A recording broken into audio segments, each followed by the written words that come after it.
Fala pessoal, sejam bem-vindos a mais uma aula para o nosso curso da certificação CPA10. Eu sou o Prof. Fernando Arte e estou vindo lembrar vocês de que quem quiser ter acesso ao curso completo, com todos os slides que eu venho utilizando nas aulas, com a apostila completa, com um banco com mais de 600 questões comentadas e também materiais de resumo direcionados para a revisão, cliquem no primeiro link na descrição ou então nos comentários fixados para que vocês tenham acesso a esse curso completo. No mais, não esqueçam de deixar o like, se inscrever aqui no canal e bora para mais uma aula. Pessoal, a gente vai entender o que é a lavagem de dinheiro e como que ela é tratada aqui no nosso país, tá? A definição de lavagem de dinheiro é que a gente tem uma prática pela qual são inseridos na economia formal resultados decorrentes de atividades ilícitas por meio da ocultação ou então da dissimulação de sua verdadeira origem. Então eu tenho, por exemplo, uma pessoa que ela comete um tipo de crime e ao fazer esse crime, ela recebe dinheiro, tá?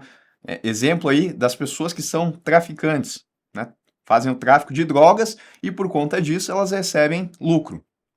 Percebam que esse lucro, ele tem a origem dele em uma atividade que é crime.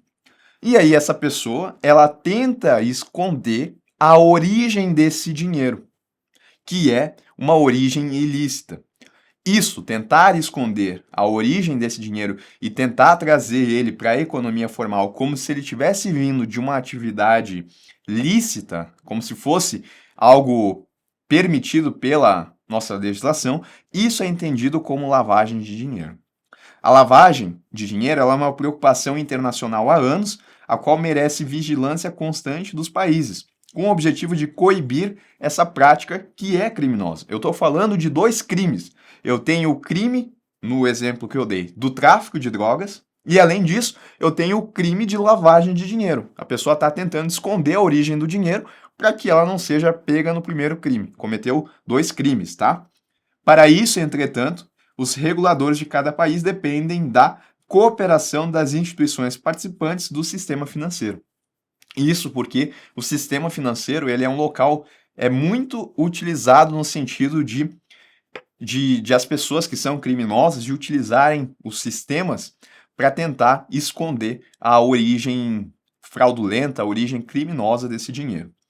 Um ponto importante, tá, é que para haver o crime é necessário que o recurso obtido da atividade tenha a origem ilícita, isto é, seja por si só um crime. Logo, a lavagem de dinheiro é um crime que advém de outro crime, estando correta a expressão de que na lavagem de dinheiro não há crime consequente sem crime precedente, tá? Se a pessoa ela estiver tentando esconder a origem de um dinheiro que não é de uma origem criminosa, aí não vai ser lavar dinheiro, vai ser outra coisa. Agora, se a origem foi criminosa, independentemente de qual crime, aí é lavagem de dinheiro. A gente considera que a lavagem de dinheiro ela tem três fases: a colocação, a ocultação e a integração. A gente vai estudar cada uma dessas fases, tá? A primeira fase é a colocação. Então a pessoa foi lá, cometeu o crime e obteve recursos financeiros, obteve lucro. A colocação é o processo em que o dinheiro ele é colocado no sistema econômico. Objetivando ocultar a sua origem, o criminoso ele procura movimentar o dinheiro em países com regras mais permissivas e naqueles que possuem um sistema financeiro liberal. A colocação, esse é o ponto, tá? A colocação ela se efetua por meio de depósitos, compra de instrumentos negociáveis ou compras de bens. Então, aquela pessoa que acabou de receber o lucro por conta da atividade ilícita, ela vai até uma instituição financeira e ela faz um depósito, por exemplo, desse dinheiro. É um exemplo de colocação. Ou ainda, ela compra algum tipo de instrumento negociável, um investimento, ou ela compra um bem, compra um carro, né? Então, são formas onde ela está tentando tirar aquele dinheiro sujo que veio da atividade ilícita e está tentando passar ele uma ideia de dinheiro limpo, né? Porque daí ela vai ter o carro. E o carro, ele não tem essa origem ilícita. O dinheiro que comprou, ele sim, mas o carro em si, não. Para dificultar a identificação da procedência do dinheiro, os criminosos aplicam técnicas sofisticadas e cada vez mais dinâmicas, tais como o fracionamento dos valores, que transitam pelo sistema financeiro e a utilização de estabelecimentos comerciais que usualmente trabalham com dinheiro espécie. Então, a cada ano que passa, cada vez mais, infelizmente, os criminosos eles vão adaptando as formas, tentando esconder o que eles estão fazendo, né, para dificultar a ação das autoridades competentes no sentido de identificar a lavagem de dinheiro. E isso, né, uma das formas pelas quais eles utilizam esses mecanismos é o fracionamento dos valores. Então, um exemplo só para a gente entender. A pessoa criminosa ela foi lá e lucrou 50 mil reais. E, ao invés de depositar 50 mil reais em uma instituição financeira e chamar a atenção de depositar todo esse valor em espécie numa vez só, ela vai lá e divide isso em 10 depósitos de 5 mil reais, por exemplo. Tá? É claro que a gente vai ver que hoje em dia existem mecanismos que acabam identificando quando isso acontece. Mas quando começou, quando foi uma novidade, as instituições financeiras elas não estavam preparadas para esse tipo de situação. Tá? Então a colocação, qual que é o ponto? A colocação é o ato de colocar o dinheiro no sistema econômico, que pode acontecer por meio de depósitos, compra de instrumentos. Bom, a segunda fase é a ocultação. Aqui a definição é o seguinte: consiste em dificultar o rastreamento contábil dos recursos ilícitos. O objetivo é quebrar a cadeia de evidências ante a possibilidade de realização de investigações sobre a origem do dinheiro. Então a pessoa foi lá, comprou o carro, colocou o dinheiro. Agora ela vai tentar movimentar, quebrar a cadeia de evidência que liga esse carro ao dinheiro ilícito. Daqui a pouco ela vai vender esse carro, por exemplo, vai comprar um outro carro, vai comprar um terreno, ela vai ficar fazendo uma série de movimentações aqui no sentido de quebrar a cadeia que liga o bem que ela comprou com o dinheiro ilícito. Ou se ela depositou o dinheiro, ela vai começar a movimentar entre diferentes contas, no sentido também de dificultar o rastreamento contábil desses valores. Isso tudo acontece aqui, na ocultação. Os criminosos, eles buscam movimentá-lo de forma eletrônica, transferindo os ativos para contas anônimas, preferencialmente em países amparados por lei de sigilo bancário. Por que isso? Porque ao passar o dinheiro para um país que tenha esse tipo de lei de sigilo bancário, as autoridades competentes não vão conseguir acessar essas informações, porque existe lá o sigilo bancário. Por isso que a lavagem de dinheiro, ela merece vigilância constante dos países, porque necessita dessa colaboração entre as instituições financeiras. Caso contrário, fica difícil rastrear. É um crime que ele vai se propagando de maneira global. Tá certo? Ou ainda, né?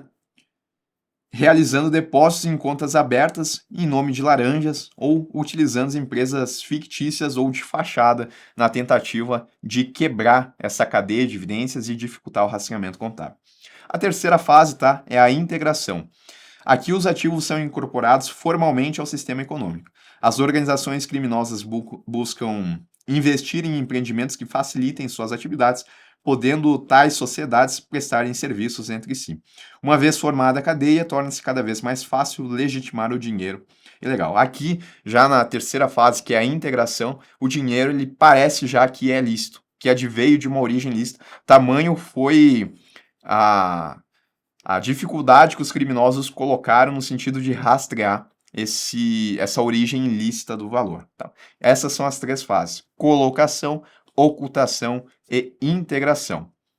Aqui no Brasil, a gente tem uma lei que ela disciplina quais são as ações das instituições financeiras e outras pessoas envolvidas também no processo de lavar dinheiro, bem como também ela vai punir os criminosos. Qual que é essa lei? É a 9.613 de 98. Ela trata, portanto, dos crimes de lavagem de dinheiro e de ocultação de bens, direitos e valores. A gente sabe que é lavagem de dinheiro, mas a lei ela não usa esse termo, lavagem de dinheiro. Ela define como ocultar ou dissimular a natureza, a origem, localização, disposição, movimentação ou propriedade dos bens, direitos ou valores provenientes, direta ou indiretamente, de infração penal. Renan, não entendi. Vamos lá.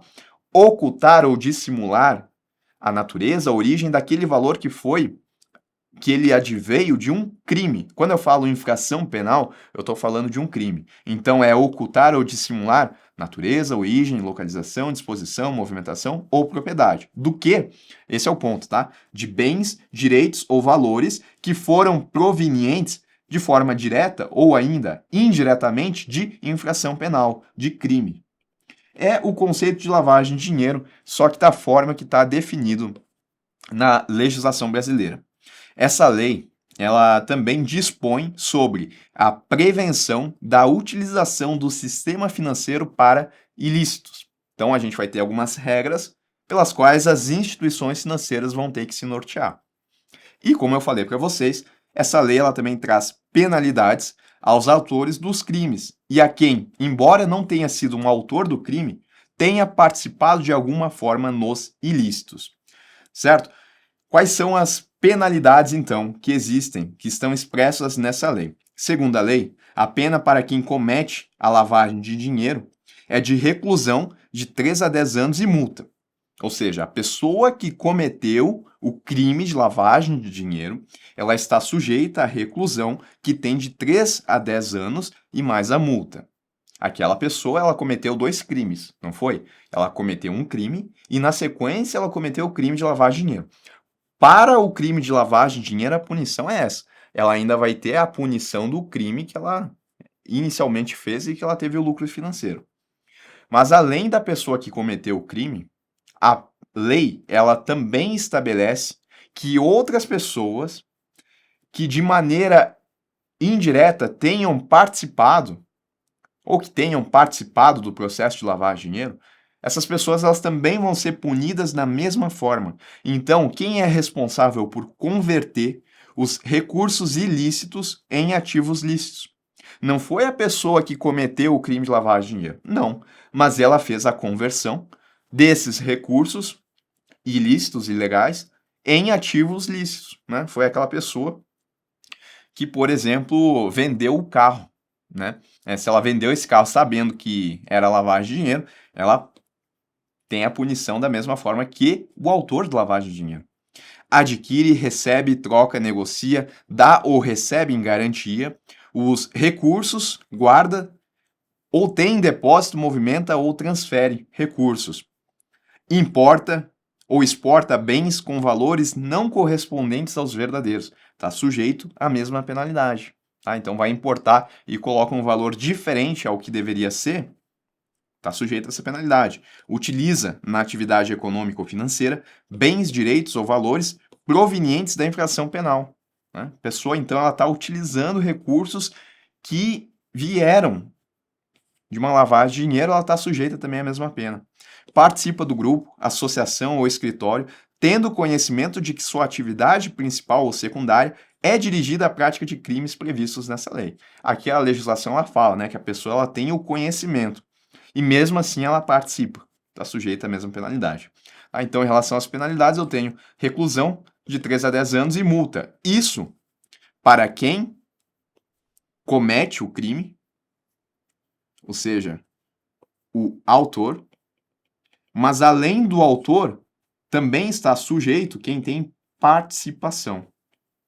Tá? Essa é a penalidade pelo crime de lavagem de dinheiro. Olha só, a gente tem alguns organismos internacionais que são pioneiros no sentido de ter aquela ideia de cooperação entre os países para evitar a prática de crime de lavagem de dinheiro. Vamos falar sobre esses organismos, tá? Eu tenho aqui o Conselho de Segurança das Nações Unidas, o CSNU, que ele estabelece que as instituições financeiras têm que seguir essas determinações do CSNU quando ele determinar a indisponibilidade de ativos de quaisquer valores, né?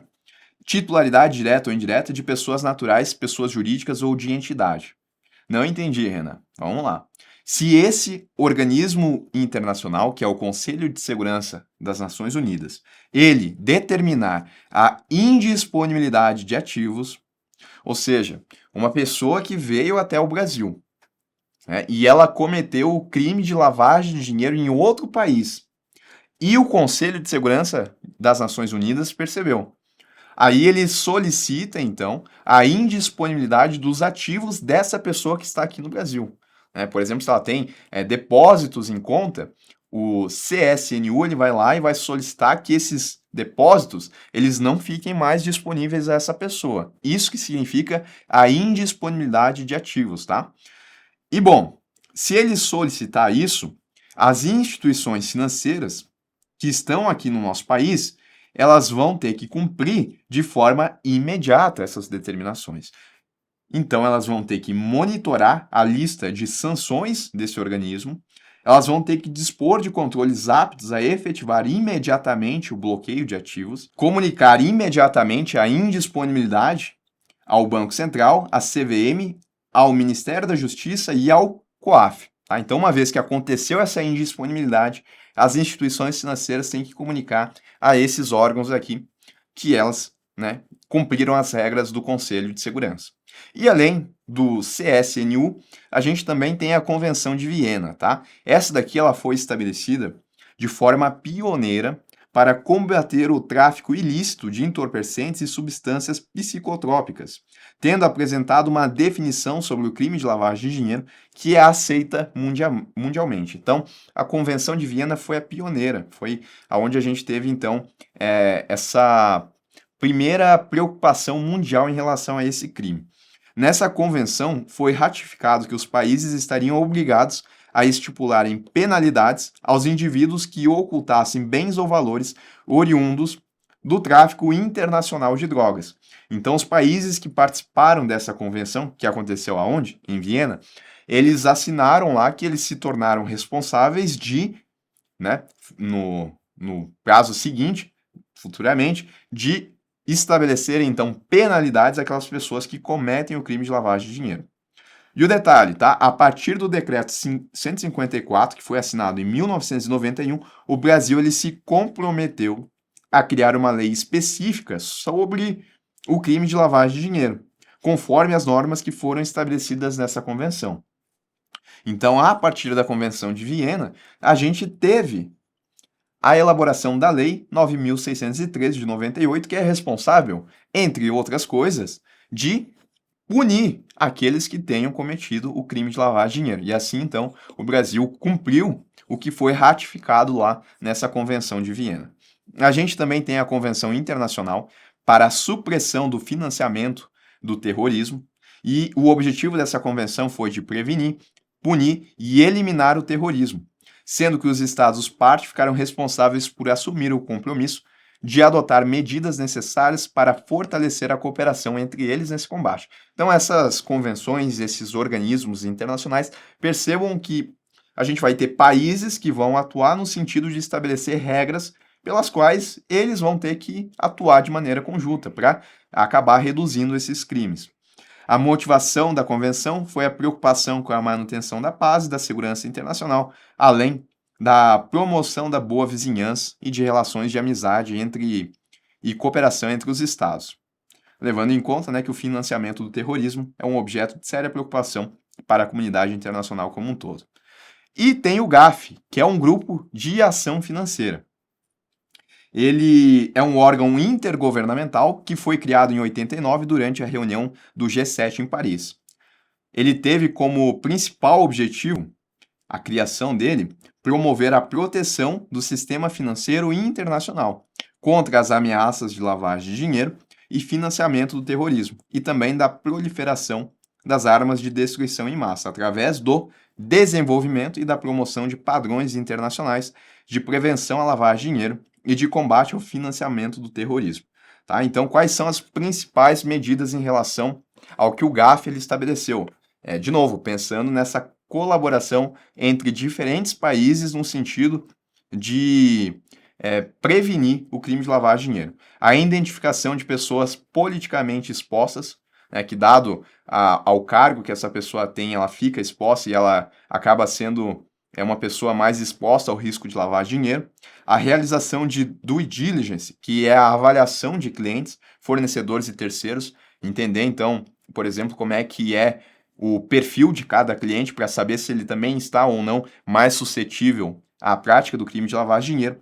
e também a realização de controles internos, no sentido de estabelecer controles que vão verificar se tudo que a instituição está fazendo no sentido de prevenir a lavagem de dinheiro, se aquilo está funcionando. Tá certo, pessoal? Em relação a lavar dinheiro, é isso.